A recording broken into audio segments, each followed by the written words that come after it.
সুপ্রিয় দর্শকবৃন্দ, আসসালামু আলাইকুম রহমতুল্লাহি ওয়া বারাকাতুহু। একটি গুরুত্বপূর্ণ খবর, সেটি হচ্ছে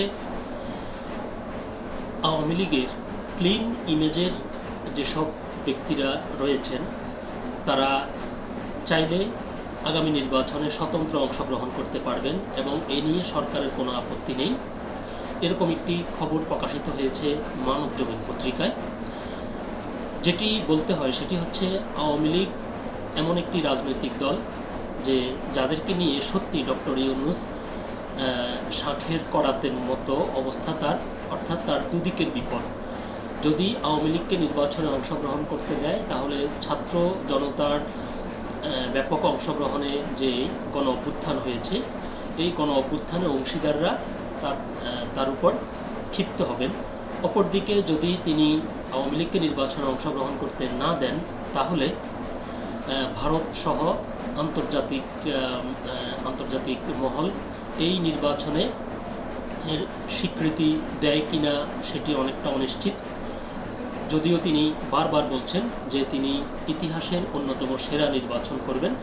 তো দেশের বৃহত্তর একটি রাজনৈতিক দলের যে সমর্থক রয়েছে তাদেরকে বাদ দিয়ে এরকম ঐতিহাসিক একটি নির্বাচন করা তার জন্য সত্যিই দুরূহ হবে। তো এরকম একটি প্রেক্ষাপটে দৈনিক মানবজমিন পত্রিকা যে খবরটি প্রকাশিত হয়েছে, চলুন দেখি আমরা সেখানে বিস্তারিত কী লিখেছে। খবরটির শিরোনাম হচ্ছে ক্লিন ইমেজের আওয়ামী লীগ প্রার্থীরা নির্বাচনে অংশ নিতে পারবেন। খবরটি বিস্তারিত বলা হয়েছে, আসন্ন নির্বাচনে আওয়ামী লীগের অংশগ্রহণ অনেকটাই অনিশ্চিত, কারণ দলটির কার্যক্রম নিষিদ্ধ রয়েছে।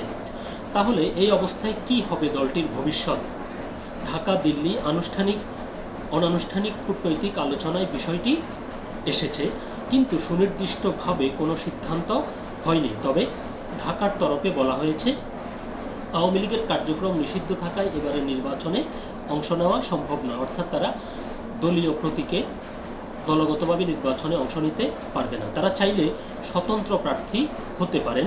যাদের ইমেজ অপেক্ষাকৃত ক্লিন তাদের পক্ষে স্বতন্ত্র প্রার্থী হওয়ার ব্যাপারে সরকারের কোনো আপত্তি নেই, কিন্তু যাদের বিরুদ্ধে মামলা মোকদ্দমা রয়েছে কিংবা মানবতা বিরোধী অপরাধের সঙ্গে সংশ্লিষ্টতা আছে তাদের এমন কাউকে নির্বাচনে অংশগ্রহণের সুযোগ দেওয়া হবে না।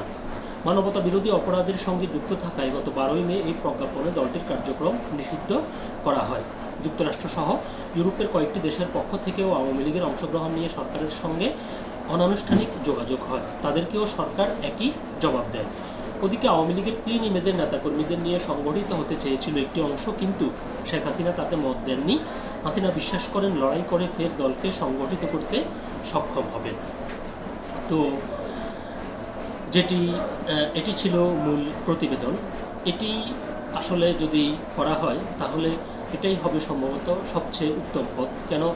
কেননা যারা ক্লিন ইমেজের লোক বা যাদের বিরুদ্ধে কোনো অপরাধের সংশ্লিষ্টতা নেই তাদেরকে বাদ দিয়ে নির্বাচন করলে এটি আবার দেশ বিদেশে গ্রহণযোগ্যতা যদি না পায়, সেই ক্ষেত্রে এখন যারা সরকার রয়েছে কিংবা এখন যারা এই নির্বাচন আয়োজন করতে যাচ্ছে একটা পর্যায়ে এসে তারাও কিন্তু আবার প্রশ্নের মুখে পড়তে পারেন।